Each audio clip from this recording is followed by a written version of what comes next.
é chegada a hora. Glorifica teu Filho, para que também o teu Filho te glorifique a ti. Assim como lhe deste poder sobre toda a carne, para que dê a vida eterna a todos quanto lhe deste. E a vida eterna é esta, que conheçam a ti só por único Deus verdadeiro, e a Jesus Cristo, a quem enviaste. Eu glorifiquei-te na terra, tendo consumado a obra que me deste a fazer. E agora glorifica-me tu, ó Pai, junto a ti, mesmo com aquela glória que tinha contigo antes que o mundo existisse. Manifestei o teu nome aos homens que o mundo me deste. Eram teus e tu me deste, e guardaram a tua palavra. Agora já tenho conhecido que tudo quanto me deste provém de ti, porque lhe dei as palavras que me deste, e eles a receberam e têm verdadeiramente conhecido que saí de ti e creram que me enviaste. Eu rogo por eles, não pelo mundo, mas por aqueles que me deste, porque são teus, e todas as minhas coisas são tuas, e as tuas coisas são minhas, e nisso sou glorificado. E eu já não estou mais no mundo, mas eles estão no mundo. E eu vou para ti, Pai Santo, guarda em teu nome aqueles que me deste, para que sejam um assim como nós. Estando eu com eles no mundo, guardava-os em teu nome. Tendo guardado aqueles que tu me deste, e nenhum deles se perdeu, senão o filho da perdição, para que a Escritura se cumprisse. Mas agora vou para ti, e digo isto no mundo, para que tenham a minha alegria completa em si mesmo. Dei-lhes a tua palavra, e o mundo os odiou, porque não são do mundo, assim como eu não sou do mundo. Não peço que os tire do mundo, mas que o livre do mal. Não são do mundo, como eu não sou do mundo. Santifica-os na verdade, a tua palavra é a verdade. Assim como tu me enviaste ao mundo, também eu vos enviei ao mundo. E por eles me santifico a mim mesmo, para que também eles sejam santificados na verdade. Eu não rogo somente por este, mas também por aqueles que pela sua palavra hão de crer em mim, para que todos sejam um como tu, ó Pai, ou és em mim, e eu em ti, que também eles sejam um em nós, para que o mundo creia que tu me enviaste. Só até aqui para não poder, irmãos. Senhor, a tua palavra proibida, Pai. Eu peço a presença do teu Espírito Santo, Senhor, em nossas vidas, para compreendê-la e entendê-la, Senhor. Abençoa cada vida aqui reunida nesta noite, em nome do Senhor Jesus. Amém. Os irmãos podem aceitar. Um título que eu escolhi para esse tema, para esse título, quer dizer, eu coloquei o amor de Jesus pelos seus escolhidos, ou o cuidado e a preocupação.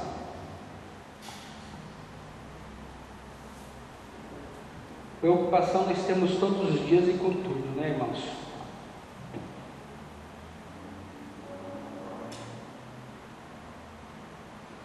Temos preocupação com nossos filhos, que quando nasce, tem aquela preocupação quando ele nasce pequenininho, né? Os pais não gostam muito de pegar, porque diz que as crianças são moles demais, pode escorregar, cair, mas então existe uma preocupação do pai, que é derrubar a criança.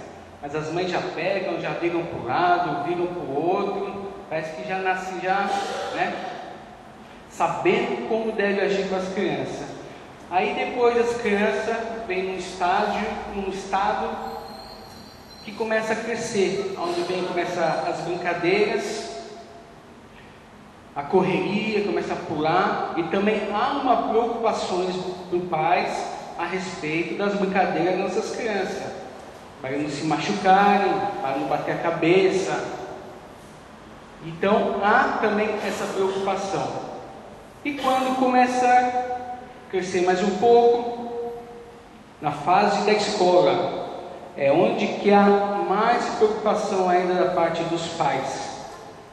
Como o filho vai se agir, interagir com outros amigos, se vai ser mordido por outras crianças, se vai ser bem cuidado na escola, se não vai apanhar dos amiguinhos. Então, realmente existe também uma preocupação. Se os professores não vão puxar a orelha, né? A tia Cleide. Então, há uma preocupação dos pais também quando a criança atinge a idade da escola. Depois vem a idade da adolescência. Essa idade da adolescência é triste. É triste porque as crianças começam a descobrir coisas novas, né? Hoje nós estamos no mundo da tecnologia, eles têm acesso à tecnologia, né? A mente deles é muito mais rápida que as nossas, eles conseguem guardar muito mais coisas, conseguem esconder muito mais coisas, começam a conhecer outras pessoas a qual não conhecemos. Então essa fase da adolescência, onde começa a achar que os pais já estão sendo chatos, já começam a ser os pais chatos. E isso também há uma preocupação, né, dos pais referente à juventude, à adolescência. Aí depois vem a juventude. A juventude é onde os pais ficam careca, perdem os cabelos, né? A juventude é onde eles acham que eles podem fazer tudo, onde eles acham que a noite é como uma criança, não vê perigo em nada e descartam o pai de vez da vida deles. Quer sair com os amigos, quer curtir balada, e os pais se rasgam os pés de Jesus por causa das crianças, né? Se não é oração, buscar a Deus, pedir a Deus que nos livra, que nos liberta, é só a graça de Deus. Mas há uma preocupação dos pais.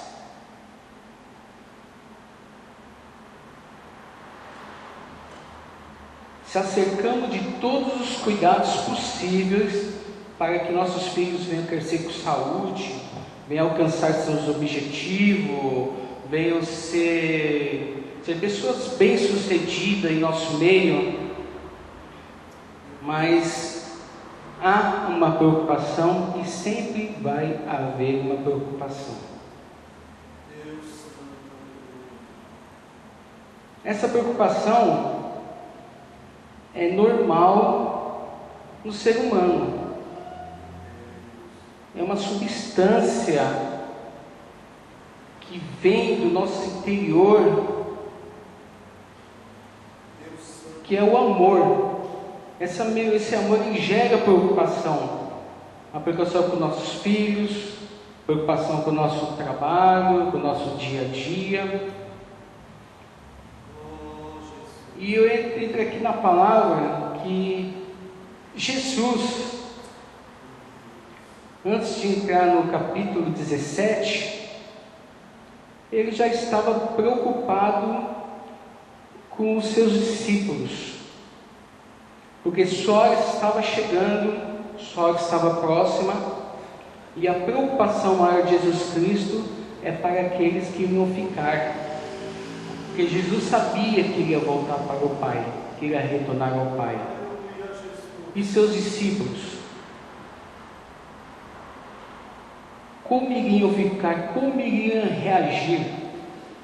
Porque Jesus Cristo, sabemos que ele nasceu uma mulher virgem, que ele foi criança, ele também teve entendimento com outras pessoas, ele foi criança, foi adolescente, realmente teve um crescimento diferente, que é a presença de Deus em sua vida, mas ele foi criança, ele viveu com pessoas, ele viveu com homens, viveu com mulheres, viveu com criança, e aos 30 anos ele começou o ministério dele.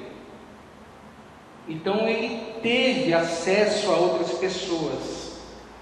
Então, quer dizer, criou um vínculo, ele criou um vínculo com a raça humana. Ele criou esse vínculo, ele teve com as pessoas.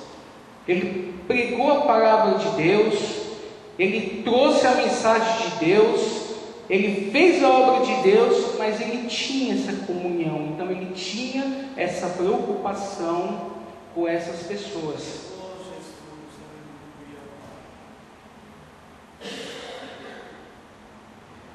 E ele no capítulo 13 de João, ele começa a conversar com seus discípulos.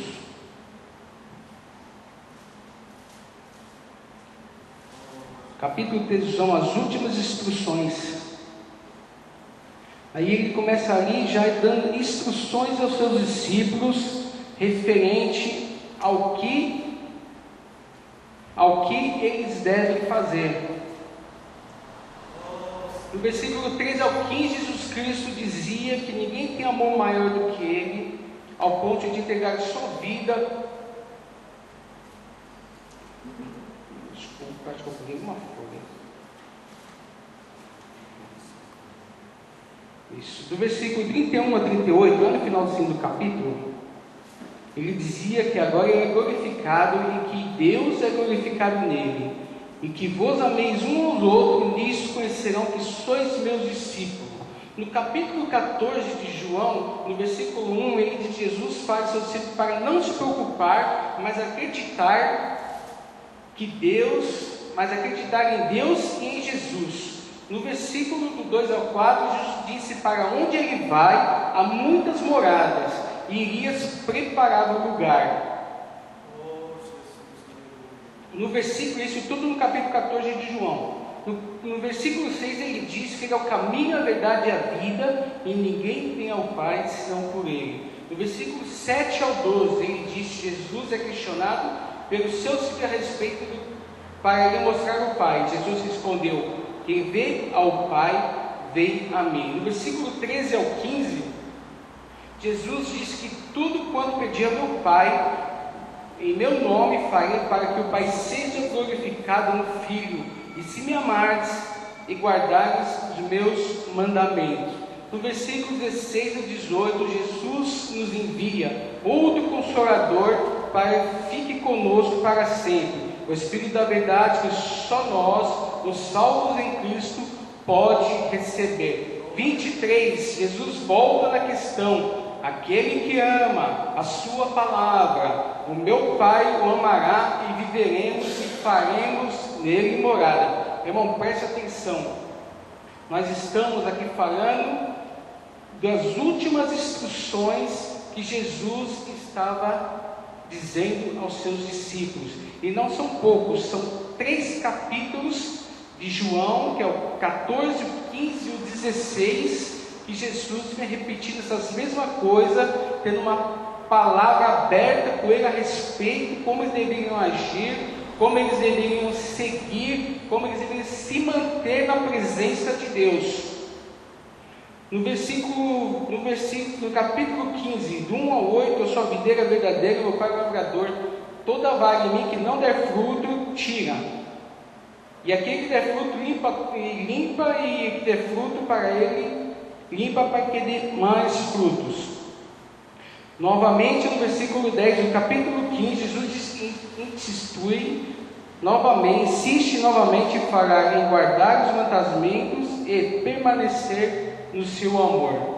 Jesus, ele fala muitas vezes em amor, em guardar os mandamentos, e fala da presença do Espírito Santo, que é o consolador da sua vida.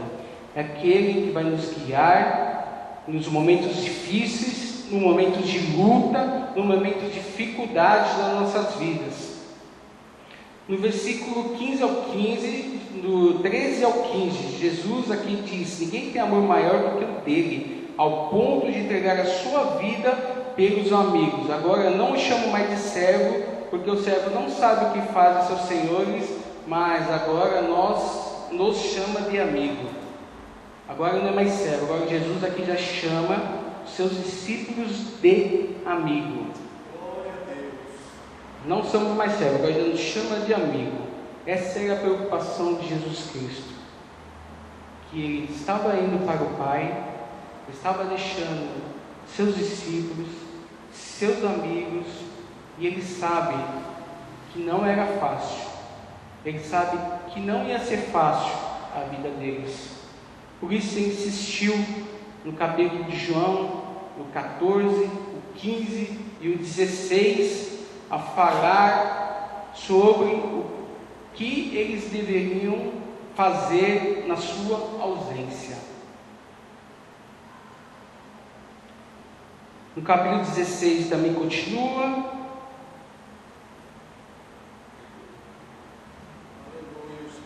E Jesus, então, vamos finalizar as instruções. Jesus finaliza as instruções dizendo, no capítulo 16, no último versículo 33, no mundo tereis aflição, tende bom ânimo, eu venci o mundo. Essa foi a última instrução que ele deu para os seus discípulos. Agora, Jesus levanta os olhos para o céu e ora ao Pai.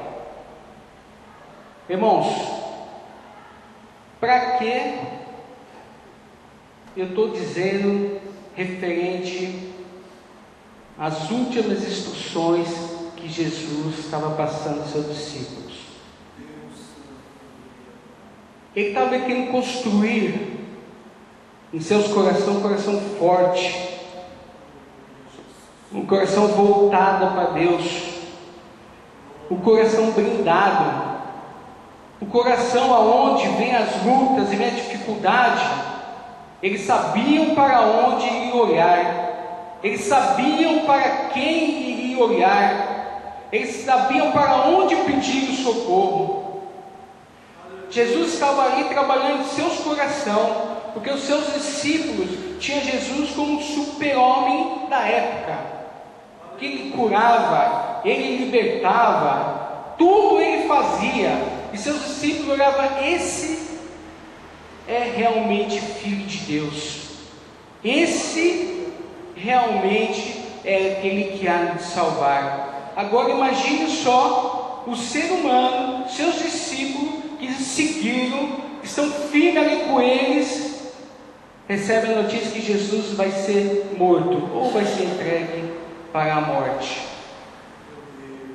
É um choque, né?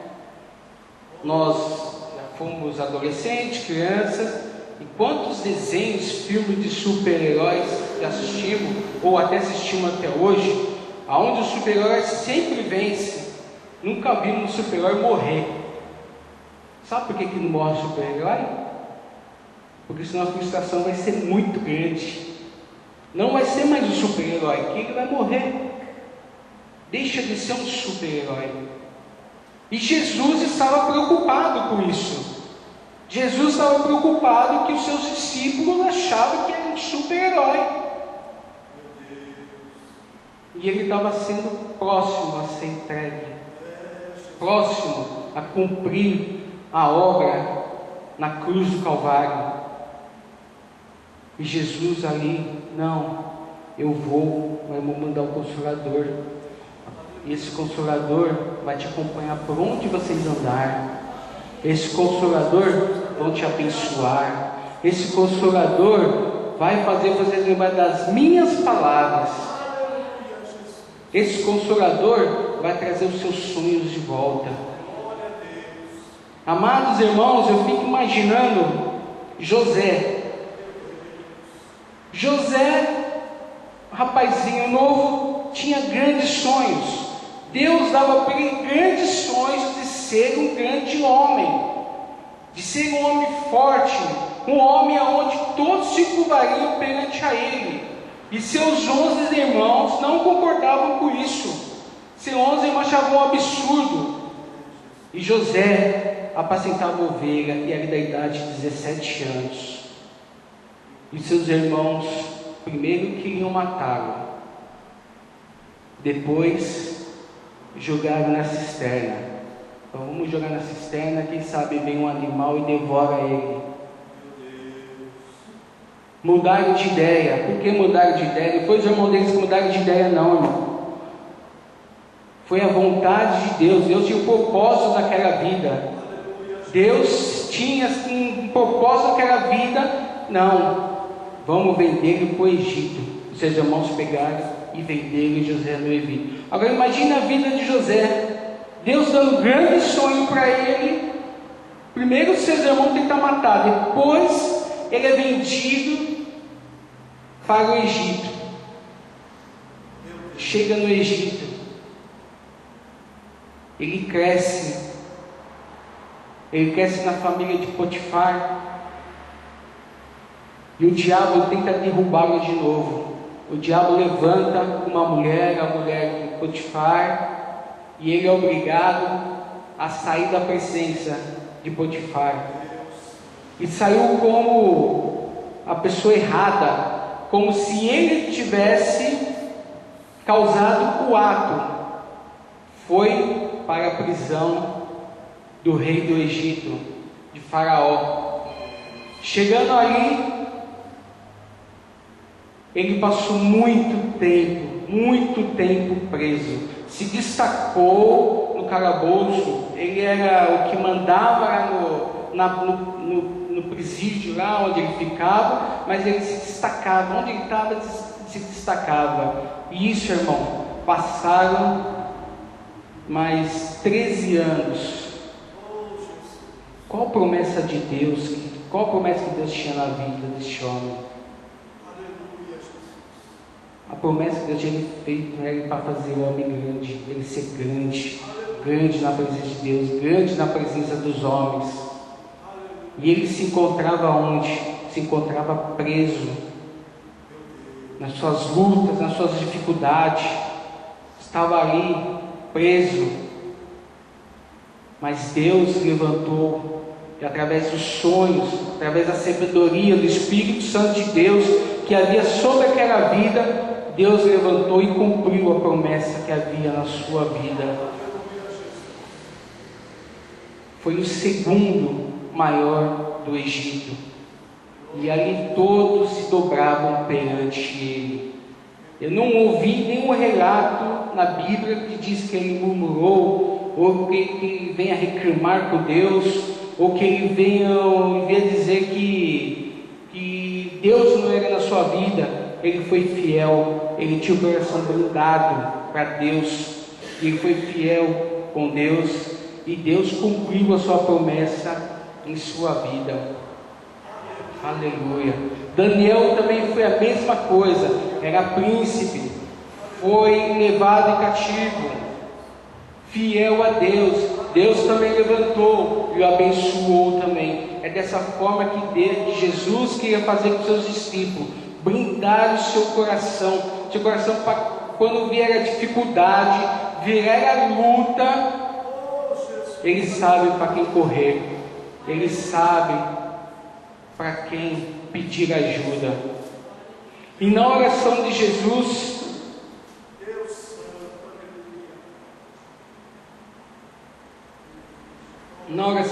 já era chegada a sua hora, e ele clamou ao Pai. E no versículo 9, ele diz: eu rogo por eles, não pelo mundo. Amado irmão, você que está aqui presente nessa noite, Jesus rogou por você. Ele orou por você, Ele intercedeu por você. Eu rogo por eles, não pelo mundo, mas por aquele que deste, porque são teus. Antes da fundação do mundo, Deus nos entregou Jesus Cristo. Jesus Cristo veio, nos ensinou a palavra de Deus. Acreditamos que Jesus Cristo é Filho de Deus. Acreditamos que há um Deus em nossas vidas. Agora, Jesus, ó Pai, estou voltando para o Senhor. Eu estou te entregando os filhos que o Senhor me deste para me cuidar. Eu já não estou mais no mundo, mas eles estão no mundo. Eu vou para ti, Pai Santo. Guarda em teu nome aqueles que me deste, para que seja um, assim como nós. E no 15 diz: não peço que os tire do mundo, mas que os livra do mal. Antes de você ter nascido, Jesus já intercedeu por você. Antes de você ter nascido, Jesus já te prometeu: livros do mal. Quem é aqui que Deus já não livrou do mal? Quem? Já te livrou de entrar na tua casa, né? Acidente, né, irmão? Já livrou do acidente, né? Ele intercedeu antes que você estivesse aqui. Jesus já tinha intercedido por isso. Já intercedeu diante do Pai por você, pela tua vida, pela minha vida, pelas nossas vidas. Quantas bênçãos o Senhor tem feito nas nossas vidas que não sabemos.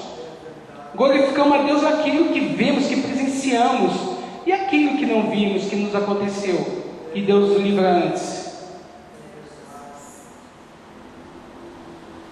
Jesus.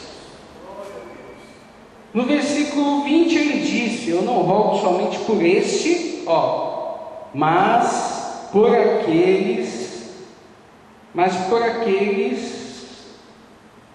eu não rogo somente por este, mas também por aqueles que, pela sua palavra, hão de crer em mim. Viu o que eu disse? Antes de você nascer, Jesus Cristo intercedeu pela tua vida. Não sou eu que intercedi, não foi o pastor que intercedeu. A Bíblia fala que devemos orar um pelos outros, mas aqui é Jesus Cristo que intercedeu pela tua vida. Por isso que você está nessa noite aqui, sentado, ouvindo a palavra de Deus. É por isso.